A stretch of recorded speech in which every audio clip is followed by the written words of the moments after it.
Whoa, whoa, whoa, stop your scrolling. It's time for another Unbelievable. Hey, this week, our Unbelievable is going to be a little bit different. We had the honor of interviewing Jimmie Spencer just a few days before his passing. And honestly, it was great to sit down there and talk with him, but as you get older and your body starts shutting down, sadly, it was a little bit muffled. We had some issues going on there, but there was a couple things off camera that I want to bring up about him talking, and the Kansas Legends cutting, about winning that was a big part of his life, but also about his friends there, the people he competed against. He talked so highly of the Lionel Weaver family and Betty and Jerry and how much they meant to him. He talked highly of Dad and everybody else in that group that was involved with either putting that show on or competing in it. He loved cutting horses. He loved the horse way of life. This video is going to have some muffled stories and it's going to have some different ones, but you know what? We want to piece this together to show honor to Jimmie Spencer. He was a great person to the horse community and a great friend to many, many people. What an honored, great American, great person. 90 years old, and he was riding horses just months before he passed away. So check out these clips with the great Jimmie Spencer. Whoa, whoa, whoa, stop your scrolling or stop your search. It's time for another Unbelievable. Hey, I'm here with Kansas cutting horse legend, Jimmie Spencer, and one of his great friends. Today we're going to be talking a lot about Jimmie's life, some tips to be how you can still be riding as you get up there. Jimmie, you're 90 years old now, correct? Yeah, I'm 90 now. Yeah. Jimmie, you were in the cutting horse business, but kind of what got you started there? I just liked it. You just liked it? First time I tried it. In fact is, I was riding a really good horse when I got drafted in the Army. And when I come back from the Army, I just carried on with it. How long were you in the Cutting Horse Association? From probably 1959 until still am. Still am, so 59 until today. And when you were training cutting horses, what's something unusual that you would use to train your cutting horses versus most people? Just insistency, I guess. I just insisted on them doing what I told them instead of just going with it, the flow. And it worked out good for me. Now, did you use only cows or did you use other animals to cut? It used to be cows mostly. Then when the cattle deal got so tight about getting them, we've started using buffalo some now. So you used a lot of buffalo over the years to train your cutting horse on. Yeah, How did they work? And they worked great. They worked great. Yeah. You can use the same 3 or 4 buffalo for a long time. And 3 or 4 cows you need to trade for Monday morning. Mm-hmm. It's that bad. They would just last longer to work on. Yeah. Mm-hmm. And it takes a little getting used to them. And so just over a month ago, you were still riding your horse, July 7th. It had been probably 3 months ago. Okay. So what would you give somebody, how do you stay riding as you get up into the 90s, as you get older in life? What's a good way to keep riding? You just got to stay in shape. And when you get out of shape, you can't do it no more. Yeah. And that's where I'm at now. Yeah. And what makes it? And I miss it. You miss it. What made a good horse to you? One that would go win. Dang. Now, you won the Kansas. That was the Kansas Legends cutting, 2005. Yeah. Do you want to talk a little bit about that and what that was like back then? That was just something they put together for a show, just as older end of the cutters. Older end of the cutters, the only one that was eligible for the show with it. And I won it. Mm-hmm. And it turned out to be a real good show for TV show even. It was just an all right deal. Yeah, made it better that you won. Well, that's always better when you win. Yeah. But yeah. Now, Denton, you guys met out. Where do y'all meet out again? South of Greensburg, where Jimmie lived. I just lived about 4 miles from there, and like I say, we had kind of just neighborhood picnic, and I got to talk to him. We got to hunt, talking hunting and stuff. And that's always been my vice. Your passion. Yeah. I remember this the first time Jimmie took me elk hunting. And that was the most action-packed trip I've ever been on, due to many reasons. And we get headed that way, and our pickup breaks down the mountains. We have to go back to Eads and get Leonard Smith's pickup trailer. We got back out there, and it was quite an adventure. One of the funniest things I ever saw.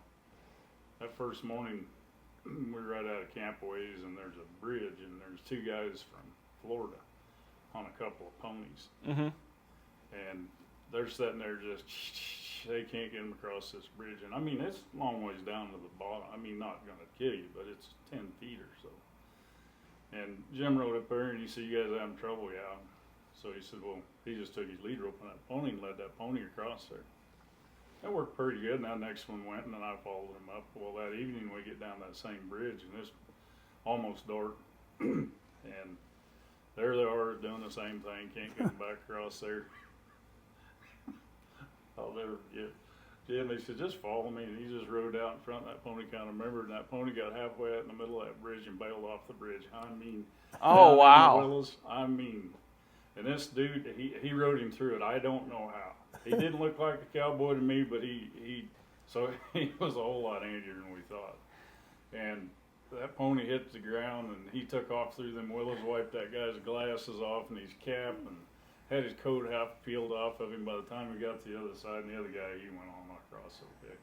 And we laughed about that for quite a while. And so we started heading out there. Jimmie, we borrowed two horses, one from his buddy Kier and one from Doc Bean, because they already had papers on them and everything. We was going the next week. Kiers had been out there. Well, Jim, he's bragging, he's teasing me. He says, "Well, I got the good horse." And he said, we borrowed their sleeping bags too, because neither one of us had a sleeping bag. It's too good. Because this was the middle of November, and we stayed up on a mountain. And I mean, it was like Cold. It was bad cold. Mm-hmm. Maybe around 0 or so. Well, anyway, we get out there, and we're going up that canyon in the dark, and there's a big old rock in the trail. And I mean, that where we was hunting, it was like that. There wasn't any in between but that. Mm-hmm. And we're going along there, and Jimmie's riding a nice horse, but he jumped up on it, and it was solid ice, and that horse slipped and fell sideways, and landed on Jim's knee. Oh. And I thought it got him there for a minute. And that horse slipped, and he slid off the side of that rock and was going down that canyon. And he had his reins tied together and stuck his arms through it, and he kept that horse from falling off the side of that mountain. So you saved that horse. And I mean, he clawed his way back up there. I was probably thinking a hell of a lot more about myself than I was the horse. You want to be real truthful about it. Well, it's good to be truthful.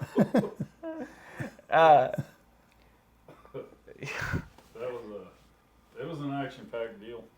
So we hobbled around he's limped back for us. I said, "Well, we need to go down." He said, "No, we need to go kill an elk."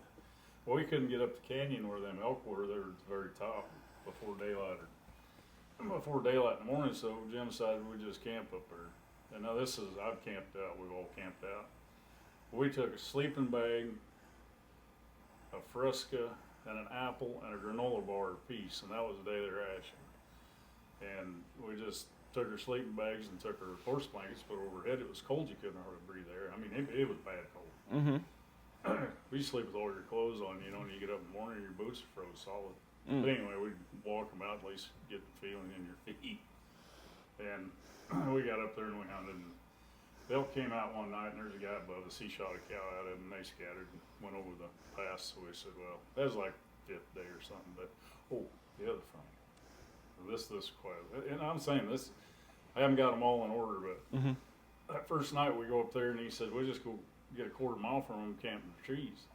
And we couldn't start a fire, we was too close to him, so anyway, we went to bed dark, and I'd put my bag up against 2 trees, and we're sleeping on something about like that. Mm-hmm. And the wind got to blowing and got snowing, and anyway, all of a sudden I hear this noise. It's like, whew. And I was, what in the world? And I got up and I got my flashlight, and I looked over there, and Jim was gone. I was like, You went sliding down the mountain? He slid down the mountain and his sleeping bag wide open. And I shine down there. Here comes the guy's sleeping bag up around his waist. And he's making it back up. Were you awake or asleep when that happened? I don't know, it's kind of hard to sleep when it's that cold. Yeah. So, Jerry, he was probably pretty good competition because he always wanted to beat you and you wanted to beat him. Yeah, And it kind of keeps you always progressing. And he always had pretty decent horses. Mm-hmm. He had good horses. So, what was Jerry like to you as a friend and his family? You couldn't have had a better friend, I don't think. He'd do anything for you. Now, you and Dad were close. Yeah. Yeah. Very close. I spent, I don't know how many times I went by to see him while he was sick. It was several. Mm-hmm. He loved coming down here and watching you cut buffalo and getting to do that with you. Yeah, I just saw Brent Wright this morning. He was talking about you. Who? Brent Wright? Yeah, he's a good friend too. Yeah. And he's another guy that was very good at what he did. Mm-hmm. Very good. Okay, one of the best. The best in Kansas. Denton, thanks for joining us today. You bet. Jimmie, thank you, my friend. It's been interesting, and I'm glad I got to know you better. Thank you for watching this video. And if you have any great Jimmie Spencer memories, make sure to leave them in the comments. Get a hold of the family and tell them, because people live on through the stories you tell about them, and it always brings those families great joy to hear the good stories. I know I always love hearing them about my dad and my family members, but make sure you leave those here for Jimmie's family also. Thank you, and make sure to stay tuned, like, share, and follow for new videos coming out soon. We keep this love in a photograph. We make this memories for ourselves, where our eyes are never closing, hearts are never broken, sun's forever frozen still.